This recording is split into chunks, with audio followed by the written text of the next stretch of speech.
Online থেকে একটা kitchen rack order করেছিলাম আর সেটা অলরেডি চলে এসেছে বাসায়। আর এখন এটাকে আমরা এই বক্স থেকে বের করে সব কিছু দেখে তারপরে রেখেছি যে সব কিছু ঠিকঠাক আছে কিনা। দেখলাম যে হ্যাঁ, সবই ঠিক আছে। এই যে ড্রয়ারগুলো এভাবে খুলে খুলে বের করা যায়। আর এই যে হচ্ছে নিচের যে চাকা, আর যেটা দিয়ে এটাকে আর কি চারিদিকে মুভ করা যাবে। এই যে ড্রয়ারগুলো এভাবে এক একটা দিকে খুলে বের করা যায়। তো এই কিচেন র্যাকটা আমার দরকার ছিল। তারপর এটাকে অর্ডার করার পরে আজকে বাসায় চলে এসেছে। আর এখন মেয়ের বাবা নিচের চাকাগুলোকে একটু লাগিয়ে দিচ্ছে। এই যে তো এটা আর কি এভাবে ঘুরিয়ে ঘুরিয়ে এটাকে খুব শক্ত করে লাগিয়ে দিলেই হয়ে যায়। এই যে এটা চাইলে আপনি যে কোনো দিকে নড়াচড়া করতে পারবেন, কিচেন হোক বা অন্য কোনো জায়গায়ও এটাকে সরাতে পারবেন। এই যে আবার একটু প্লাস দিয়ে এটাকে একটু টাইট করে দিল। তো এভাবেই আর কি সবগুলো চাকা একটু সুন্দর করে লাগিয়ে নেবেন।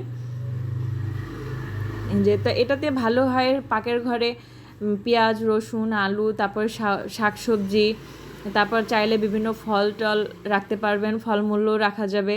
চাইলে আপনারা অন্য কোনো কৌটা সেগুলোকেও গুছিয়ে রাখতে পারবেন। পাকের ঘরের এলোমেলো জিনিসগুলোকে খুব সুন্দর করে সাজিয়ে রাখার জন্যই আমি এই র্যাকটাকে অর্ডার করে নিলাম। এই যে তো এখন কিন্তু সবগুলো চাকাই লাগানো হয়ে যাচ্ছে। এই যে 2টা হয়েছে আর এখন বাকিগুলোকেও লাগিয়ে নিচ্ছে।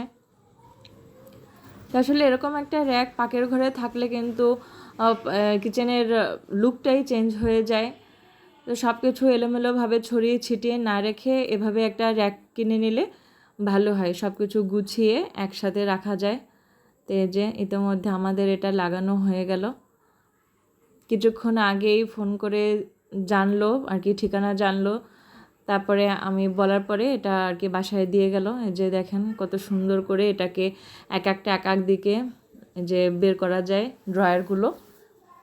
এই যে আর এখন চাকাগুলো লাগানো হয়ে গেল।